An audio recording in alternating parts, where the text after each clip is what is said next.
Bismillahirrahmanirrahim. Assalamualaikum warahmatullahi wabarakatuh. Waalaikumsalam warahmatullahi wabarakatuh. Kami dari kelompok D ingin mempresentasikan hasil kerja kelompok kami, yaitu tema 2 yang berjudul Model Penyelenggaraan Pendidikan Kejuruan.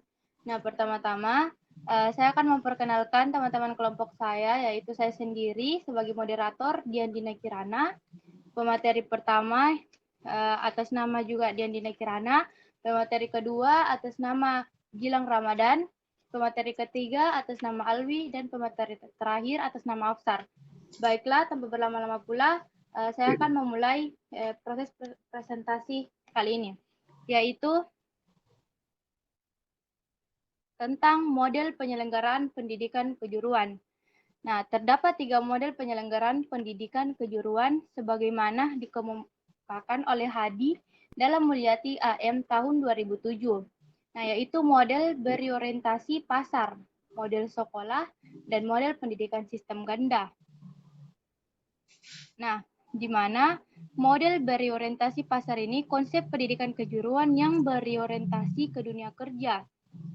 Didasarkan atas kebutuhan tenaga kerja di dunia industri, di mana perencanaan ketenaga kerjaan tidak dapat dipisahkan dari dunia pendidikan. Baik, saya akan memperjelas lagi, yaitu kata model itu dapat diartikan sebagai pola atau bentuk. Nah, kaitannya dengan pendidikan kejuruan ini, model ini mengandung pengertian sebagai suatu bentuk atau pola penyelenggaraan pendidikan kejuruan. Nah, terdapat 3 model, seperti tadi yang saya sebutkan. Nah, saya jelaskan lagi, yang pertama itu model berorientasi pasar. Nah, di mana model berorientasi di dunia kerja ini didasari oleh perencanaan dunia tenaga kerja pendidikan.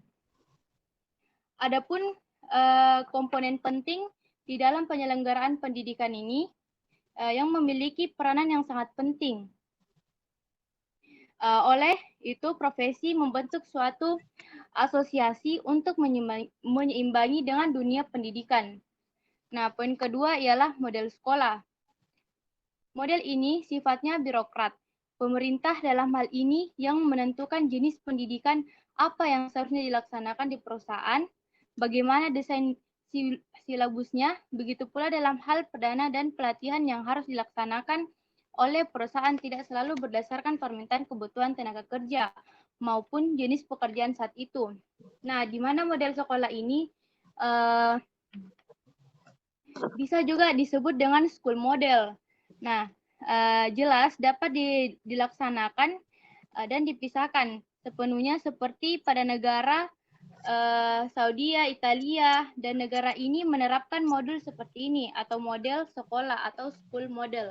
Nah, jadi tidak hanya di Indonesia saja, di negara pun juga menerapkan model seperti ini. Terutama itu ada di Swedia dan Italia. Baiklah, yang ketiga itu adalah model sistem ganda. Nah, di mana sistem pembelajaran yang dilaksanakan ada 2 tempat. Nah, yaitu sekolah kejuruan serta perusahaan.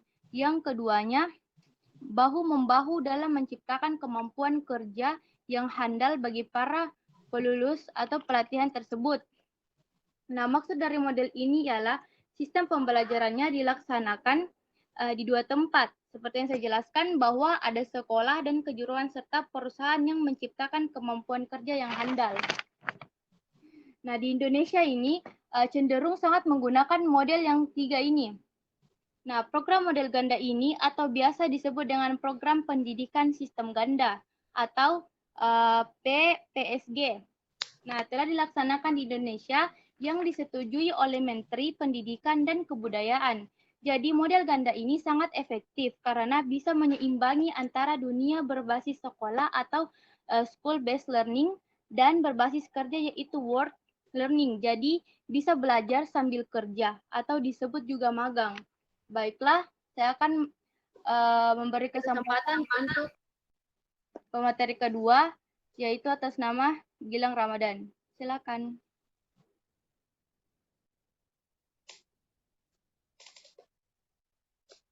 Assalamualaikum warahmatullahi wabarakatuh.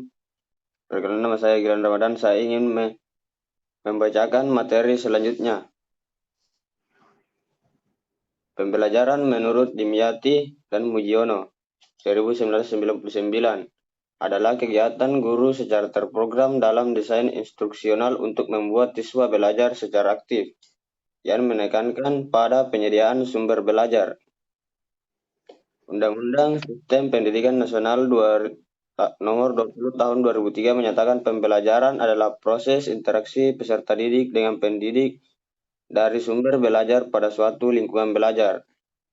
Pembelajaran sebagai proses belajar yang dibangun oleh guru untuk mengembangkan kreativitas berpikir yang dapat meningkatkan kemampuan berpikir siswa, serta dapat meningkatkan kemampuan mengonstruksi pengetahuan baru sebagai upaya meningkatkan penguasaan yang baik terhadap materi pembelajaran.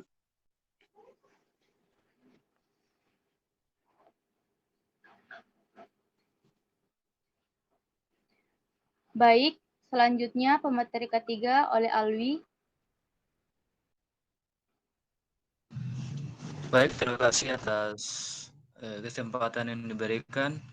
Saya akan melanjutkan pembahasan dari saudara Gilang Ramadan.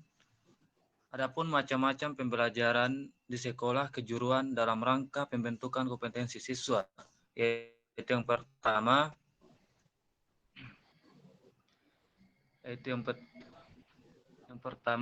pembelajaran berbasis dunia kerja, yang dimana pembelajaran ini adalah bagian dari konsep belajar seumur hidup, kemampuan kerja, dan fleksibilitas.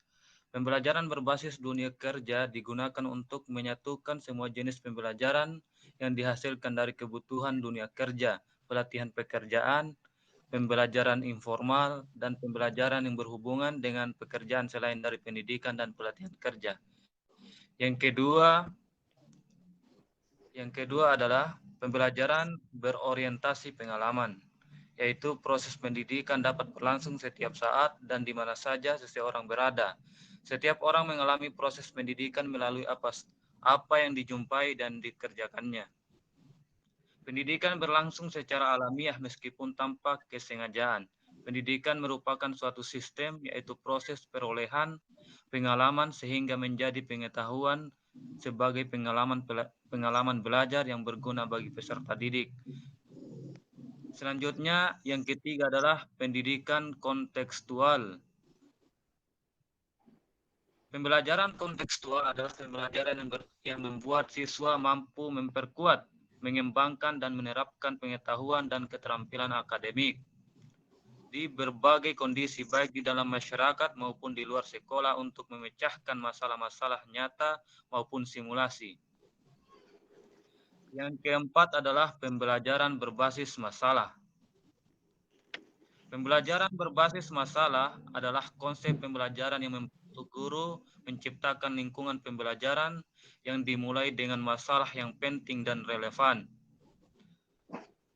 baik bagi peserta didik dan memungkinkan peserta didik memperoleh pengalaman belajar yang lebih nyata. Dan yang terakhir adalah pembelajaran berbasis proyek. Pembelajaran berbasis proyek adalah metode pembelajaran yang sistematik yang melibatkan siswa dalam mempelajari pengetahuan dasar dan kecakapan hidup melalui perluasan. Melalui perluasan, proses penyidikan, pertanyaan autentik, perancangan produk, dan kegiatan yang seksama. Peserta didik melakukan eksplorasi, penilaian, interpretasi, sintesis, dan informasi untuk menghasilkan berbagai bentuk hasil belajar. Pembelajaran berbasis proyek merupakan metode belajar yang menggunakan masalah sebagai langkah awal dalam mengumpulkan dan mengintegrasikan pengetahuan baru berdasarkan pengalamannya dalam beraktivitas secara nyata. Sekian, saya kembalikan ke moderator. Baik, terima kasih. Selanjutnya pemateri terakhir yaitu Afsar.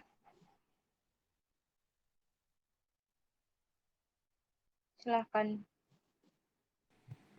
Baiklah, saya akan membacakan materi berikutnya, yaitu model penyelenggaraan kejuruan telah dianggap efektif di Indonesia. Efektivitas penerapan model penyelenggaraan pendidikan kejuruan harus sesuai dengan keadaan atau karakteristik suatu wilayah, sehingga model penyelenggaraan yang dipilih juga mampu mencapai tujuan yang telah ditentukan. Penyelenggaraan pendidikan di sekolah tidak lepas dari strategi agar tujuan pendidikan dapat dicapai secara optimal. Untuk itu, sekolah menerapkan berbagai model sesuai dengan program studinya dan karakteristik pendidiknya. Oke, terima kasih. Baik, itulah pemaparan materi kami yaitu pada tema kedua, yaitu model penyelenggaraan pendidikan kejuruan. Jika ada salah kata, kurang dan lebihnya, mohon maaf. Kami undur diri. Saya ucapkan wassalamualaikum warahmatullahi wabarakatuh. Waalaikumsalam warahmatullahi wabarakatuh.